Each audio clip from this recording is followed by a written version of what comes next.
வணக்கம். இன்றைக்கி நம்ம பார்க்க போகிற சமையல் ஒரு அருமையான ஒரு முட்டை மசாலா எப்படி செய்யலாங்கிறத பார்க்கலாம். இட்லி, தோசை, சப்பாத்தி, சாதம் எல்லாத்துக்குமே சூப்பராக இருக்கும். சாதத்தில் போட்டு பிசைஞ்சு சாப்பிட்றதுக்கும் அருமையாக இருக்கும். ரசம் சாதம், சாம்பார் சாதம் எல்லாத்துக்குமே சூப்பராக இருக்கும். வாங்க அதை எப்படி செய்யலாங்கிறத பார்க்கலாம். சின்ன பவுல் எடுத்துக்கலாம். இதில் வந்து ஒரு 4 முட்டையை உடச்சிட்டு சேர்த்துக்கலாம். இப்போ 4 முட்டை உடச்சி ஊற்றியாச்சு. இப்போ இதில் வந்து உப்பு சேர்த்துக்கலாம். தேவையான அளவுக்கு உப்பு சேர்த்துக்கோங்க. ஒரு 1/4 டீஸ்பூன் போல் உப்பு சேர்த்துக்கலாம். அதே போல் ஒரு 1/4 டீஸ்பூன் போல் மஞ்சள்தூள்,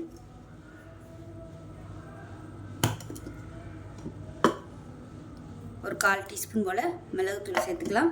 கொஞ்சமாக கரம் மசாலா சேர்த்துக்கலாம். 1/4 டீஸ்பூன் போல் கரம் மசாலா. இப்போ இது எல்லாத்தையுமே நல்லா அடிச்சுக்கலாம். இப்போ இது நல்லா அடித்தாச்சு.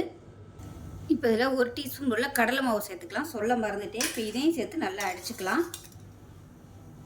இப்போ பாருங்கள், ஒரு பாத்திரத்தில் தண்ணி ஊற்றிருக்கேன். அடியில் தட்டு போட்டிருக்கேன். இப்போ நம்ம அடித்து வச்சுருக்க முட்டையை அது மேலே வச்சுட்டு நல்லா வேக விட்டு எடுத்துக்கலாம். இதை மூடி வச்சிடலாம். இப்போ பாருங்கள், முட்டை நல்லா வெந்துருச்சு.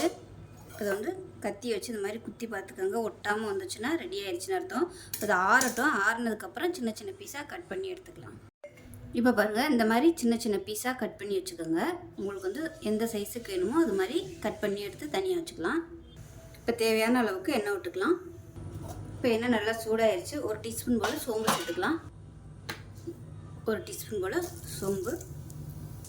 நீளமான இருக்குன்னா பெரிய வெங்காயம் சேர்த்துக்கலாம். இப்போ இதில் கருவேப்பிலையில் சேர்த்துக்கலாம். வெங்காயம் இந்த அளவுக்கு நல்லா பொன்னிறமாக வதங்கணும். இப்போ இதில் நல்லா 1 டீஸ்பூன் போல் இஞ்சி பூண்டு பேஸ்ட் சேர்த்துக்கலாம். சேர்த்துட்டு இதையும் நல்லா வதக்கி விட்டுக்கலாம். 1/4 டீஸ்பூன் போல் உப்பு சேர்த்துக்கலாம். இப்போ இஞ்சி பூண்டு பேஸ்ட் நல்லா வதங்கிருச்சு. 1/2 டேபிள் ஸ்பூன் மிளகாத்தூள் சேர்த்துக்கலாம். 1/4 டேபிள் ஸ்பூன் மஞ்சள்தூள் சேர்த்துக்கலாம்.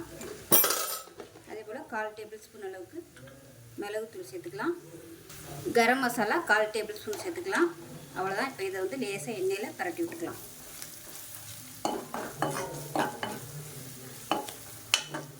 பரட்டி விட்டுட்டு மீடியம் சைஸாக ஒரே ஒரு தக்காளி மிக்சியில் அடித்து வச்சுருக்கேன். அதை சேர்த்துக்கலாம். நீங்கள் நைஸாக நறுக்கி போடுறதுனாலும் போட்டுக்கலாம். ஆனால் அதை விட இந்த மாதிரி பண்ணிங்கன்னா டேஸ்ட் நல்லாயிருக்கும். உங்களோட விருப்பம் தான். இப்போ இதையும் நல்லா வதக்கிக்கலாம்.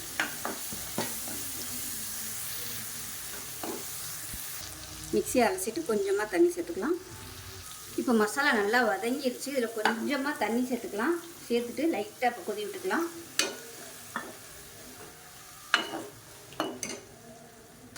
இப்போ நல்லா கொதி வர ஆரம்பிச்சிருச்சு. இப்போ நம்ம கட் பண்ணி வச்சுருக்க இந்த முட்டை பீஸ் எல்லாத்தையுமே சேர்த்துக்கலாம். சேர்த்துட்டு இந்த மசாலாவில் நல்லா அப்படியே பரட்டி விட்டுக்கலாம். அந்த ஈரப்பதம் எல்லாமே முட்டை நல்லா அப்சர்வ் பண்ணிக்கும். அதனால் கொஞ்சம் லைட்டாக தண்ணியாக வச்சுக்கிட்டு நீங்கள் முட்டையை போட்டிங்கன்னா நல்லாயிருக்கும். இல்லை ட்ரையாக வேணும்னா நீங்கள் தண்ணி ஊற்றாமல் போட்டு பரட்டி எடுத்துக்கலாம். ஒரு 2 நிமிஷம் அப்படியே சிம்மில் இருக்கட்டும். இப்போ இது நல்லா ட்ரை ஆயிடுச்சு. மேலே அப்பெல்லாம் கொத்தமல்லி இலை சேர்த்துட்டு அமர்த்திடலாம். சப்பாத்திக்கெலாம் இந்த மாதிரி தொட்டு சாப்பிட்டிங்கன்னா சூப்பராக இருக்கும். ரசம் சாதத்துக்கு நல்லாயிருக்கும். சாம்பாருக்கு கூட நல்லாயிருக்கும். ஸோ இதே மாதிரியே செஞ்சு பாருங்கள். செஞ்சு பார்த்துட்டு எப்படி இருந்துச்சுங்கிறத சொல்லுங்கள். வீடியோ பிடிச்சிச்சின்னா லைக் பண்ணுங்கள், கமெண்ட் பண்ணுங்கள், சேனலை சப்ஸ்கிரைப் பண்ணுங்கள், பக்கத்தில் பெல் பட்டனையும் ப்ரெஸ் பண்ணுங்கள். நன்றி.